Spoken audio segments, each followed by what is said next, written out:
Bonjour. Aujourd'hui, on va décortiquer un rapport qui avance une thèse, disons, assez audacieuse. Son titre dit tout: comment la France a inventé le complexe industriel de la censure. Cette analyse s'appuie sur les Twitter Files France et avance que la France a mis au point un modèle de contrôle de la parole qui est maintenant en train de s'exporter. Pour bien planter le décor, rien de tel que cette citation d'Henri Queuille.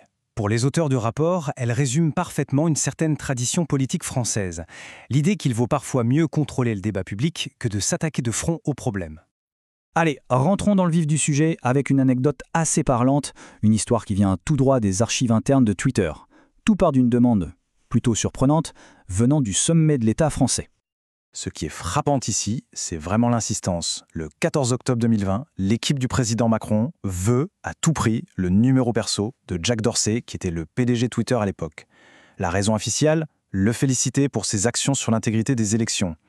Mais même quand Twitter propose une solution bien plus simple, comme un message direct sur la plateforme, l'Élysée ne lâche pas l'affaire. La réponse finale du bureau de Dorsey est pour le moins déroutante. Jack n'a pas de numéro de téléphone, je le jure.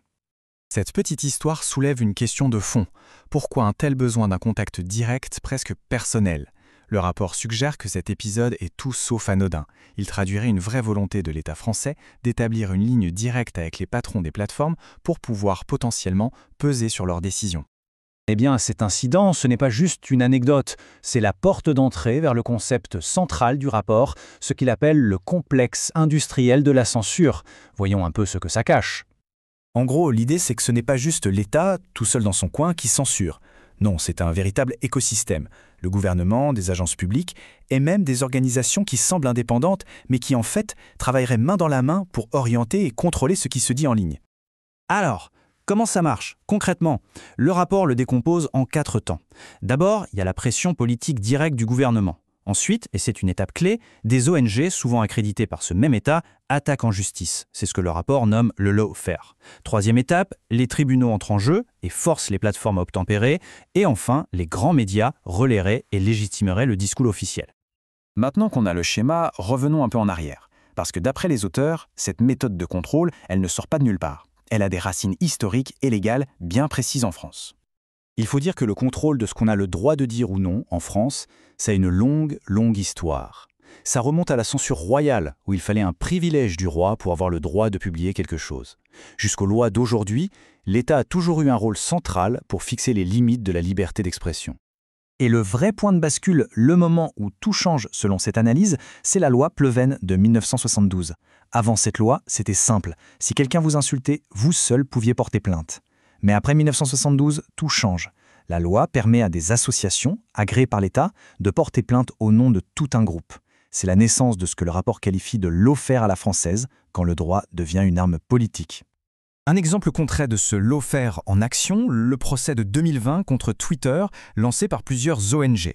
Si on regarde leurs demandes, révélées dans les archives, on voit que ça allait bien plus loin que de simples retraits de contenu.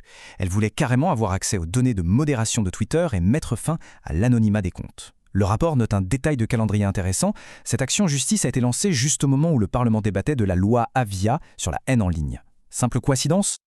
Ok, ça c'était pour les bases historiques. Mais comment ça se traduit aujourd'hui, à l'ère du numérique ? Le rapport décrit une sorte d'emballement, une accélération récente de toutes ces mesures pour encadrer Internet. Depuis 2018, on assiste à ce que le rapport appelle une frénésie législative. En à peine quelques années, les lois se sont empilées, ajoutant chacune une nouvelle couche de régulation. Loi contre la manipulation de l'info, loi contre les contenus haineux, bref, un arsenal juridique de plus en plus fourni pour contrôler le débat en ligne.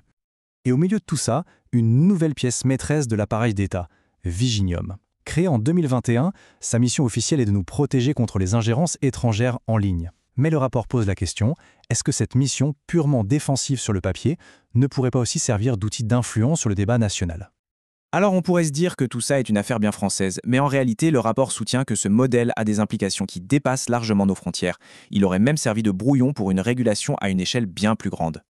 Le parallèle que dresse le rapport entre le modèle français et le fameux DSA, la grande loi numérique européenne, est assez frappant. On y retrouve des mécanismes très similaires. Les ONG accréditées en France deviennent les signaleurs de confiance au niveau européen, la pression sur les plateformes, elle, se traduit par la menace d'amende colossale, et la surveillance est organisée via des coordinateurs nationaux. C'est un peu comme si l'ADN du système français avait été infusé à l'échelle de toute l'Union européenne. La conclusion du rapport est donc sans appel.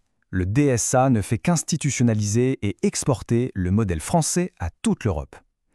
Et par un phénomène connu sous le nom d'effet Bruxelles, où les entreprises du monde entier finissent par adopter les normes européennes pour se simplifier la vie, eh bien ce modèle de contrôle pourrait bien devenir à terme un standard mondial. Tout cela nous laisse avec la question fondamentale qui conclut le rapport. Évidemment, protéger les gens en ligne, c'est indispensable. Mais la vraie question, c'est à quel moment est-ce que la protection bascule et devient du contrôle ?